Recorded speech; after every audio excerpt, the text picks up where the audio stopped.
Sira bintana nyo ah. Hala. Ano na eh? Ang laking bato. Nandiyan ako Ha? eh. Anong nangyari? Ganyan.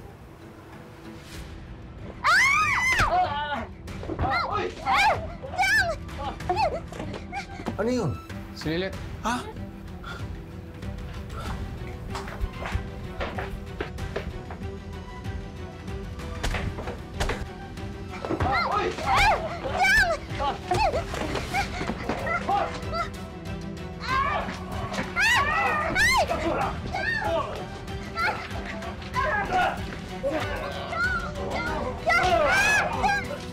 Ikaw ah, pinahirapan mo pa kami.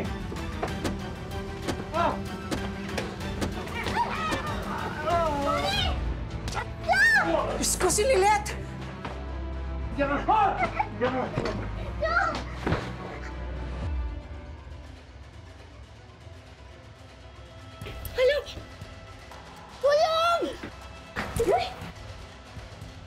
Hala!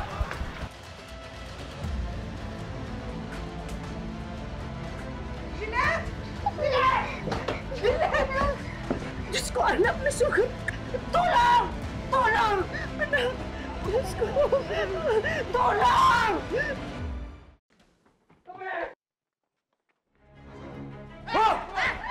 Emundo ka! Ha?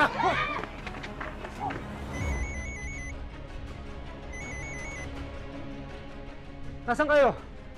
Sige, antayin niyo ako.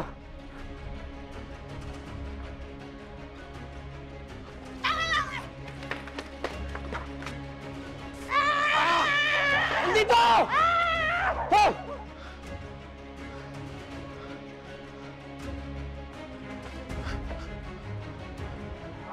Sino ka? Emong! Emong! Pagkasin mo! Bitayin niyo ako! Sino ka? Hindi! Sino ka? Ha? Sino ka? Sino ka? Sally?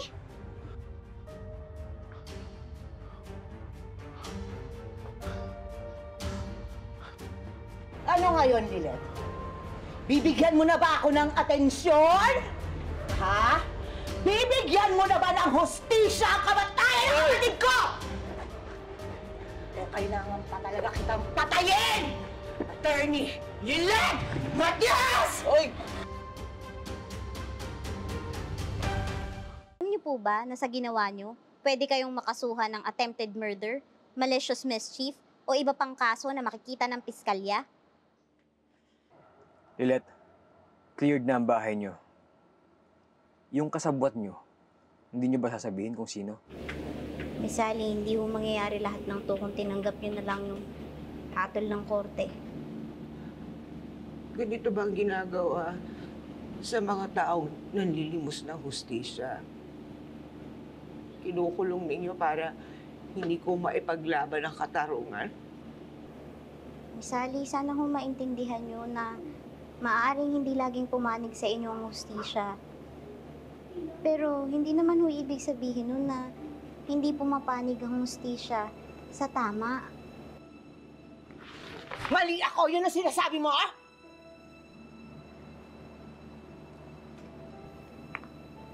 Pero mali ho ang paraan ng pagkuha niyo ng hustisya. Napatunayan na ho sa korte, hindi sinasadya nilang gay na mapatay ang kapatid niyo. Sa totoo nga ho, kayo yung nagkasala sa kanya. At dinadagdagan niyo pa yun dahil sa ginawa niyo ngayon. Alam nyo, Ma'am Sally, maswerte pa kayo dahil hindi napahamak si Lilet at ang kanyang pamilya sa mga pagkatangkang ginawa nyo. Mabuti na nga tapos na yun, matatahimik na kami.